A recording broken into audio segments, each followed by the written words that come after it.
You went to Barron's Bar. What time did you arrive? I got a 24-hour pass. I got there around 7. That's where you met Teresa Terrellson? Sure. We had a couple of drinks.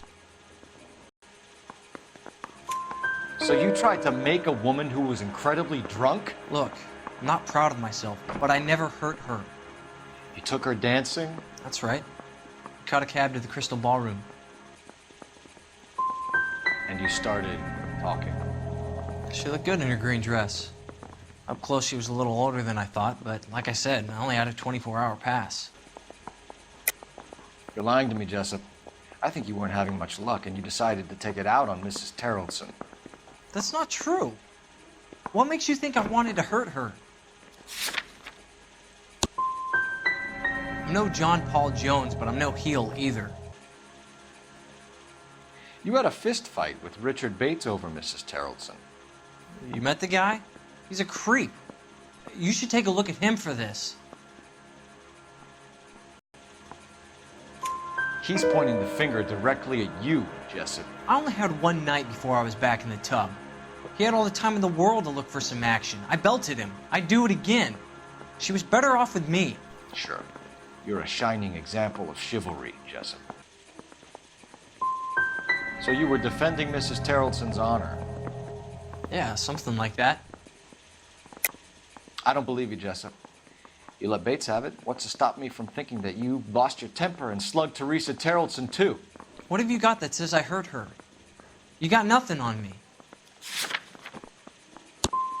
You should cut me a break. I'm trying to do the right thing here. Where did you go after the Crystal Ballroom? I think the wind had gone out of her sails by then. She caught a cab and I caught a bus back to the base. We spoke to the cab driver. Tell us what really happened at the Crystal Ballroom. I'd had enough. She was all upset about her husband bawling about her kids. She looked old. Left around closing, maybe 1:30.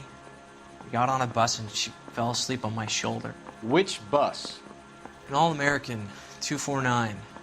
I went past her place. She jumped off and I stayed on it downtown. After that, I caught another bus to San Pedro. The Indiana's down there. She's being scrapped. And that was the last you saw of Teresa? Yeah, that's right. We didn't say much. I think she was kind of embarrassed. What time was that? Around 2 a.m. maybe? You're lying, Jessop. Tell me where you went. I'm telling you, I caught a bus back to the base. What makes you say different? Why would I have walked myself right in here if I had something to hide? The cab driver said that you were getting pretty familiar with Teresa. That's not how I'd put it. So the last thing you wanted was her playing hard to get. Did that make you mad, sailor? Yeah, it did. She knew what a guy's looking for. All broads do. Dancing comes second. And what happened at the Crystal Ballroom? Nothing. Not even a little hand relief. She had another couple of drinks. There was no fun left in her. Just poured her guts out to some bartender. But she wasn't coming across. No, she wasn't. Tell the truth, Jessop. You were running out of time. You wanted to get laid and Teresa wouldn't come across. It made you crazy, so you strangled her with a piece of rope. For Christ's sake, that's not true. I felt sorry for her. What proof do you have that I strangled her? I've never struck a woman in my life. Done a few things I'm ashamed of, but that's not one of them.